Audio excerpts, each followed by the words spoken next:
Bienvenue à tous. Aujourd'hui, je vais vous présenter un film dramatique de 2022 intitulé In Our Prime. Attention spoilers, bonne vidéo, prenez soin de vous. Dans le lycée le plus prestigieux de Corée du Sud, où se rassemblent les plus riches, Han Ji-woo ne parvient pas à s'intégrer. Il était l'élève le plus intelligent dans son ancienne école modeste, mais ici, entouré de génies, il est à deux doigts d'être le dernier de la classe. Surtout en mathématiques, qui sont considérées comme la matière la plus importante pour entrer à l'université. Ses camarades de classe sont riches, ils peuvent donc se payer des tuteurs et des stages d'entraînement. Mais Ji-woo bénéficie de l'aide sociale et ne peut pas se permettre de telles choses.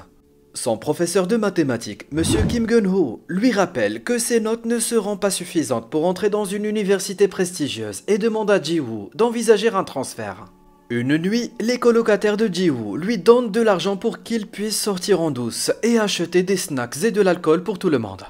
Mais sur le chemin du retour, Ji-woo est attrapé par le gardien de nuit, Lee Hak-sung. Le lendemain matin, Monsieur Kim tente de lui faire avouer qui d'autre faisait partie de ce plan. Mais Ji-woo valorise la loyauté et garde le silence. Cela attire l'attention de son camarade de classe, Park Bo-ram. Mais cela lui vaut également d'être temporairement expulsé des dortoirs. Après les cours, ses colocataires essaient de lui donner de l'argent en guise de remerciement et sont choqués d'apprendre que Ji-woo ne leur en veut pas parce qu'ils sont maintenant amis. Ils discutent de la possibilité d'apporter des snacks de fin de soirée par d'autres moyens. Mais c'est impossible depuis que Hak-sung a commencé à travailler comme gardien. Il l'appelle l'officier communiste parce que c'est un déserteur nord-coréen.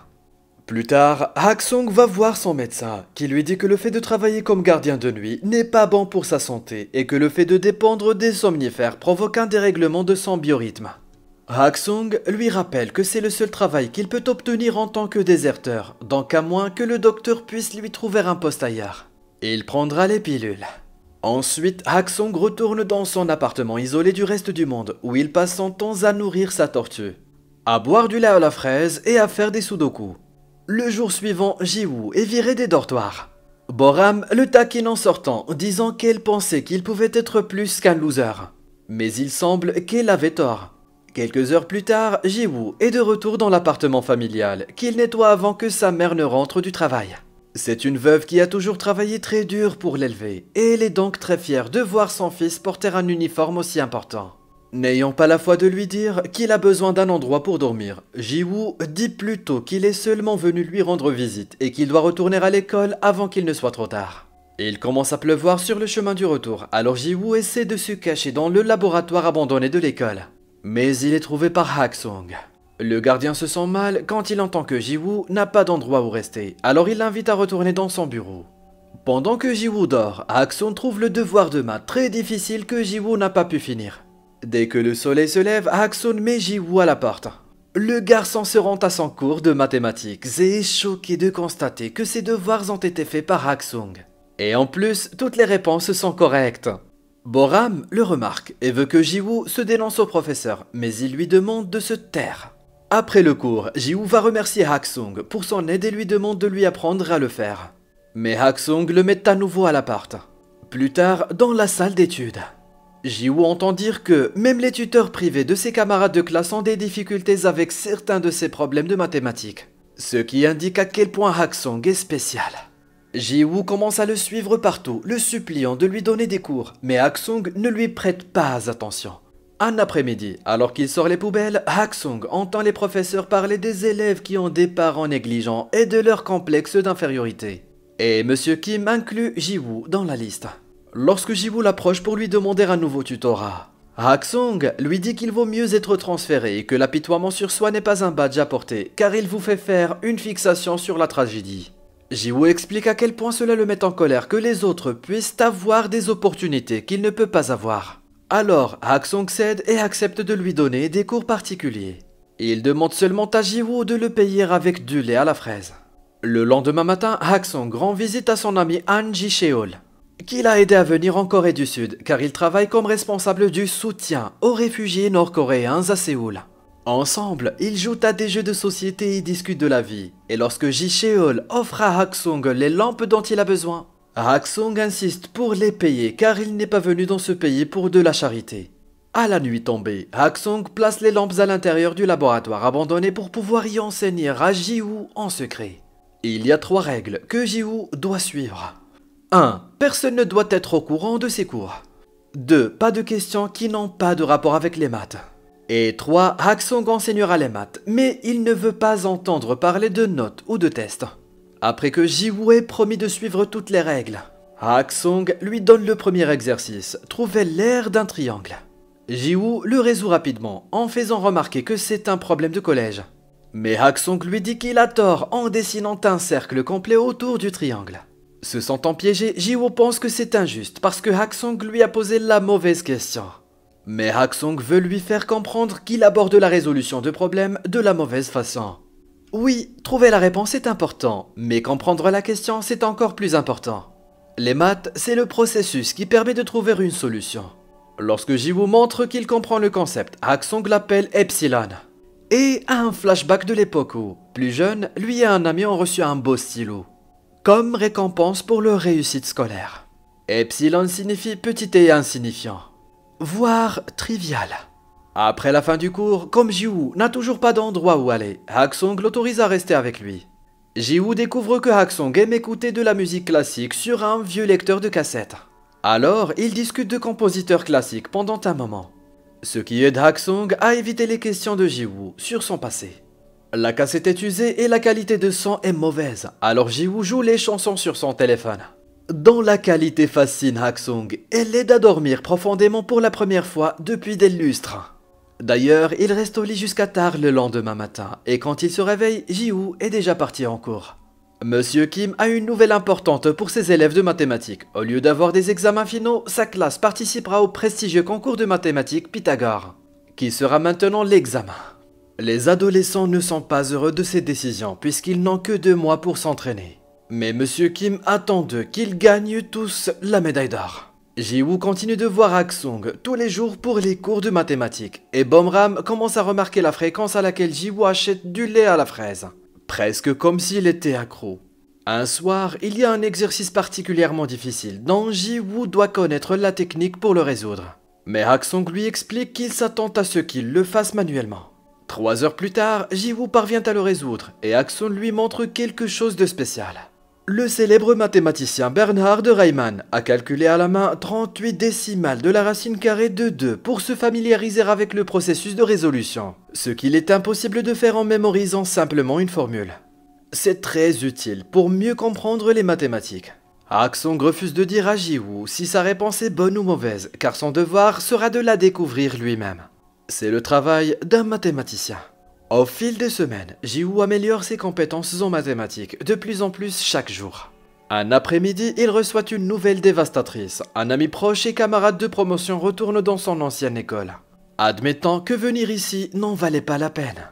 Ji-woo doit maintenant réfléchir à sa propre situation et Boram essaie de l'écouter. Mais il a l'impression qu'elle se moque de lui en disant qu'ils sont dans la même situation alors qu'elle est en fait un enfant riche elle aussi. Leur conversation est interrompue lorsque la mère de Boram vient la chercher. Lorsqu'ils montent dans la voiture, Boram se fait gronder parce qu'elle traîne avec un enfant de l'assistance publique. Techniquement, Boram bénéficie aussi de l'assistance publique à cause de ses parents divorcés. Mais elle ne reçoit pas d'aide financière. Donc ce n'est pas vraiment la même chose. Sa mère la gronde également lorsqu'elle écoute du piano, car elle veut que Boram se concentre sur ses études. Elle a donc engagé Monsieur Kim pour être le tuteur de Boram, ce qui est illégal. Plus tard dans la nuit, Ji-woo parle à Haksong de son ami et se demande s'il doit aussi être transféré. Haksong l'encourage à ne pas abandonner et lui rappelle que la chose la plus importante pour réussir n'est pas l'intelligence, mais le courage de persévérer jusqu'au bout. Pour prouver son point de vue, il montre à Ji-woo les exercices qu'il a corrigés. Bien qu'il y ait quelques erreurs dans les solutions finales, le garçon a correctement appris le processus pour les résoudre. La même nuit, la suspension de Ji-woo prend fin et il peut retourner dans les dortoirs. Mais il est triste de ne pas partager un espace avec Haksong. Le lendemain, Boram lui offre du lait à la fraise avec un mot d'excuse et lorsqu'il se laisse distraire, elle le suit jusqu'au laboratoire abandonné et découvre son secret. Après avoir remercié Haksong de s'être occupé de Ji-woo, elle lui demande si elle peut venir de temps en temps. Et Haksong accepte tant qu'elle garde aussi le secret. Boram l'appelle également officier communiste, ce qui déstabilise Haksong. Il est peut-être originaire de Corée du Nord, mais il n'a jamais servi dans l'armée. Pour une raison qu'il ne prend pas la peine d'expliquer, il a été exempté. À ce moment-là, il remarque un groupe d'étudiants qui se faufilent sur le campus. Mais ayant appris ce qui est arrivé à Ji-woo la dernière fois, Hak-sung décide de ne rien faire. Un autre soir, Ji-woo demande à Hak-sung pourquoi il a étudié les maths si durement. Il explique qu'au départ, il l'a fait pour la bourse et pour le bien de sa famille. Mais que plus il en apprenait sur le sujet, plus il le trouvait beau. Et qu'il en est tombé amoureux. Puis ils appellent Boram pour qu'elle rejoigne Hak-sung au piano afin qu'il lui apprenne un petit truc sympa. En attribuant une note à chaque chiffre, tous deux font une belle mélodie en jouant le nombre pi. Pendant le cours de mathématiques suivant, Ji-woo corrige la réponse de Monsieur Kim à un exercice en utilisant la logique que Hak-sung lui a enseignée sur les questions incorrectes. Cependant, Monsieur Kim le réprimande pour cela. La réponse est peut-être correcte, mais ce n'est pas ce que l'examinateur voulait. Et c'est la seule chose dont les élèves doivent se préoccuper. Donner la solution attendue, pas celle qui est juste. C'est toute une question de technique pour l'examen, mais Ji-woo ne l'accepte pas et répond qu'il donnera quand même la bonne réponse au test. Le considérant impoli pour une telle attitude, Monsieur Kim le fait rester devant la porte pour le reste de la classe. Juste après, Ji-woo informe Monsieur Kim qu'il ne sera pas transféré. L'après-midi, lors d'une autre visite de Hak-sung, Ji-cheol lui offre un smartphone pour qu'il soit plus facile à trouver. Hak-sung est heureux de le montrer à Ji-woo un peu plus tard, et le garçon ne peut s'empêcher de remarquer qu'il lit de longues thèses sur ce minuscule écran. Pour l'aider, Ji-woo demande à un camarade de classe de le faire entrer en cachette dans le laboratoire informatique, afin qu'il puisse imprimer le document entier et l'offrir à Hak-sung.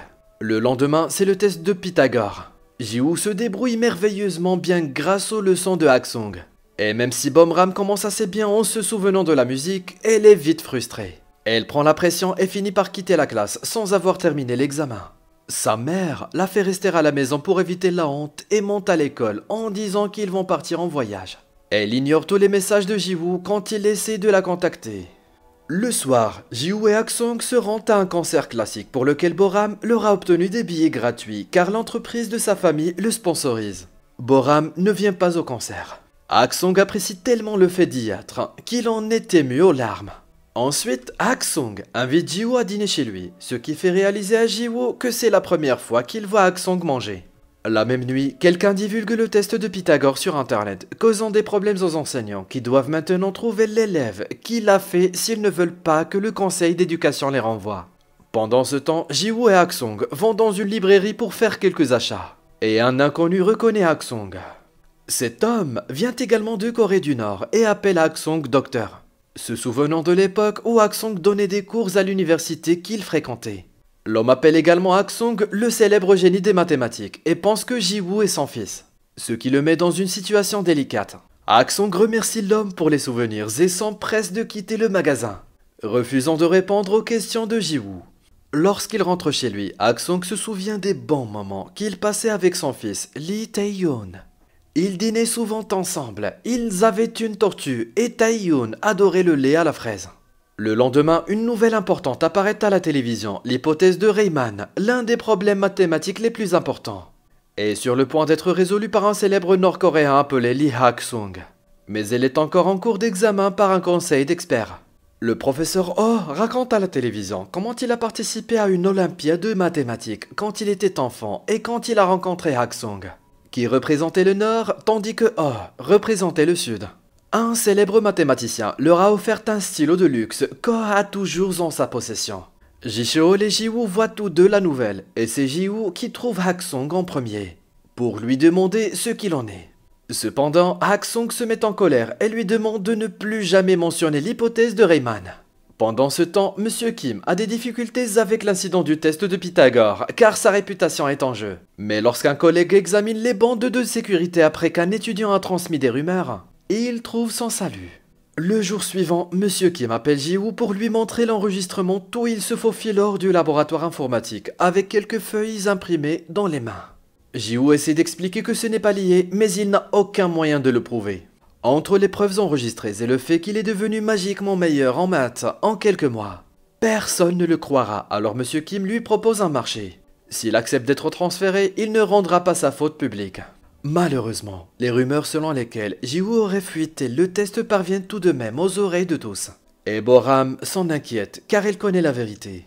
Ji-cheol a lui aussi des problèmes.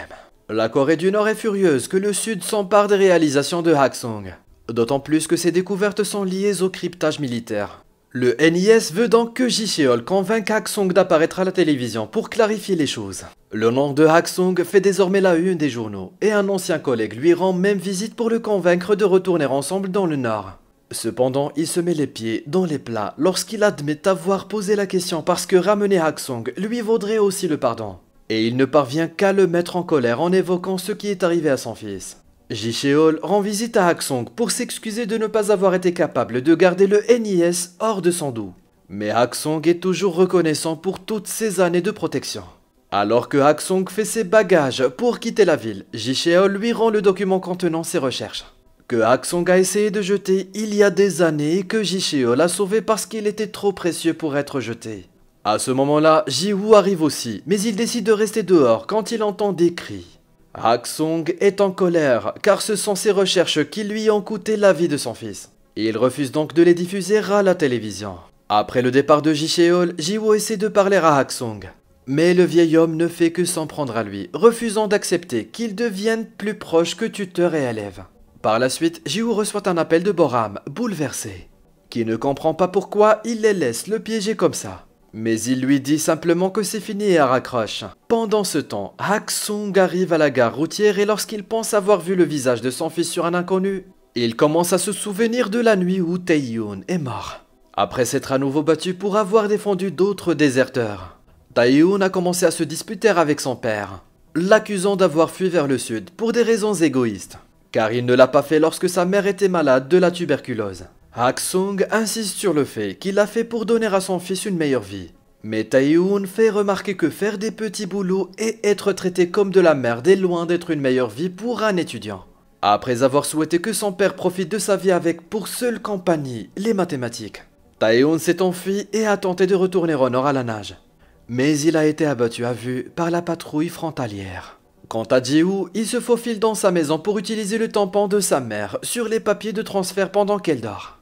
Le lendemain matin, il remet les papiers à Monsieur Kim, qui lui dit qu'il a pris la bonne décision. Hak-song se cache dans un hôtel pendant que Ji Cheol le cherche pour l'emmener à l'émission de télé. Et il est surpris de recevoir un appel de Boram, lui annonçant le transfert de Ji-woo. L'après-midi, c'est la cérémonie de remise du prix Pythagore. Ji-woo est sur le point de quitter l'école, mais Boram arrive soudainement et l'entraîne avec elle dans l'auditorium en lui volant ses affaires. Le professeur Oh ouvre la cérémonie pour un discours sur la théorie récemment prouvée. Et c'est à ce moment-là que Hak-song décide de l'interrompre, s'étant précipité à l'école après avoir libéré sa tortue sur la rivière. Il présente son stylo comme preuve de son identité. Le professeur Oh le reçoit à bras ouverts et lui permet de faire un discours. Après avoir fait une blague sur son travail de gardien, Hak-song avoue que c'est lui qui a enseigné les mathématiques à Ji-woo et présente la thèse imprimée comme preuve qu'il n'a pas divulgué le test. Il révèle également que c'est Monsieur Kim qui a divulgué le test à ses élèves privés, ce qui provoque la colère et la honte de Monsieur Kim. Puis Hak-song nous raconte un peu son histoire. Il a quitté la Corée du Nord pour pouvoir étudier les mathématiques correctement, car son propre gouvernement utilisait ses recherches pour fabriquer des armes. Il voulait être bon en maths pour trouver des emplois et entrer dans de bonnes universités. Mais cette avidité lui a coûté la vie de son fils. Hak-song a honte de ses choix, mais Ji-woo ne l'a jamais vu ainsi et est resté fidèle à son secret jusqu'au bout, même si cela devait lui coûter son avenir. En pleurant, Hak-song s'excuse et remercie Ji-woo d'avoir cru en lui. Et ce discours fait partir Ji Cheol, qui écoutait depuis le début sans même demander l'interview télévisée. Il attend cependant Hak-song dehors et lui propose de le conduire. Après avoir jeté le smartphone qu'il lui avait offert, Ji Cheol révèle une petite surprise pour Hak-song. Un nouveau passeport légal qui désigne Hak-song comme un citoyen sud-coréen, et des billets pour qu'il quitte la ville afin que le NIS ne puisse pas le trouver pendant un certain temps. Ji Cheol se fera probablement virer pour ça, mais il pense que ça en vaut la peine. Quelque temps plus tard, Ji Cheol rend visite à Ji-woo pour lui remettre le cadeau que Hak-song lui a laissé. C'est le fameux stylo et le premier brouillon de sa thèse. 3 ans plus tard, Ji-woo et sa classe de collège visitent le prestigieux institut de recherche en mathématiques d'Oberwolfach. Hak-song y travaille maintenant et Ji-woo le surprend avec du lait à la fraise et un câlin avant de se lancer dans une longue discussion sur les mathématiques.